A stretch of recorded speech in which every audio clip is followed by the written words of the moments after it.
నమస్తే, welcome to Leo. Ambati Rambabu అందరికీ తెలిసిందే. అంబటి రాంబాబు అంటే సంబరాల రాంబాబు అని.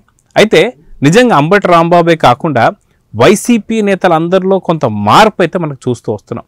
అయితే గత కొంతకాలంగా అందరూ కూడా వైసీపీ అధినేత జగన్మోహన్ రెడ్డికి వ్యతిరేకంగా మాట్లాడుతున్నారు. అయితే ఏం జరుగుతుంది? వాస్తవానికి అంబటి రాంబాబు అంత త్వరగా అలా మాట్లాడు. ఇది ఎందుకు మాట్లాడారంటే, కలియుగ దైవమైనటువంటి ఒక వెంకటేశ్వర స్వామి సన్నిధి తిరుపతికి వెళ్ళి తిరుమలలో తను వెంగమాంబకు సంబంధించిన సత్రంలో తను భోజనం చేస్తున్నటువంటి వీడియోస్ విజువల్స్ కూడా రిలీజ్ చేసి, ఇంత మంచి భోజనం నేను ఎప్పుడు కూడా వెంగమాంబ సత్రంలో చూడలేదు, అసలుకి గవర్నమెంట్ ఎలాగా దీన్ని చేపడుతుందని నాకు అస్సలకి అర్థం కావట్లేదు అని చెప్పినారు. అయితే అంబటి రాంబాబు గారికి అర్థం కావట్లేదు అంటే అదేం కొత్త కాదు. వాస్తవానికి నీటిపారుదల శాఖ మంత్రిగా చేస్తున్నటువంటి టైంలోనే ఆయనకు డయాఫ్రమ్ వాలంటీర్ని అర్థం కాలేదు.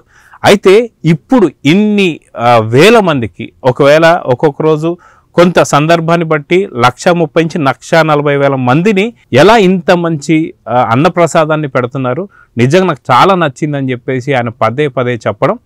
వాస్తవానికి వాళ్ళ హయాంలో ఒకసారి ఈ వీడియో చూడండి.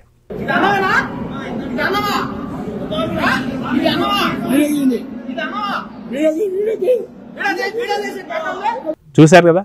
ఈ వీడియో చూస్తే మీకే అర్థమవుతుంది వాళ్ళ హయాంలో ఏదైతే భక్తులు అన్నప్రసాదాన్ని పెట్టిన దాన్ని కూడా వదిలిపెడితే పాపం అని చెప్పి అసలుకి మింగలేక కక్కలేక ఉన్నటువంటి పరిస్థితుల్లో ఆ వీడియోలో వాళ్ళు చెప్తున్నటువంటి యొక్క మాటలు మనం వింటూ వస్తున్నాం.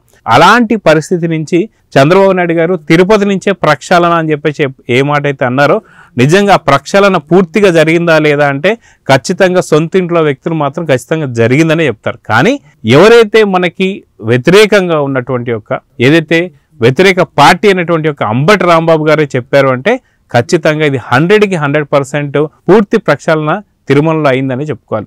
సో మొత్తానికి అంబటి రాంబాబు గారికి ఇప్పుడు చాలా పాజిటివ్ రిప్లైస్ వస్తున్నాయి. ఆ యొక్క వీడియో కింద కూడా చాలా వరకు పాజిటివ్ కామెంట్సే మనం చూస్తూ వస్తున్నాం.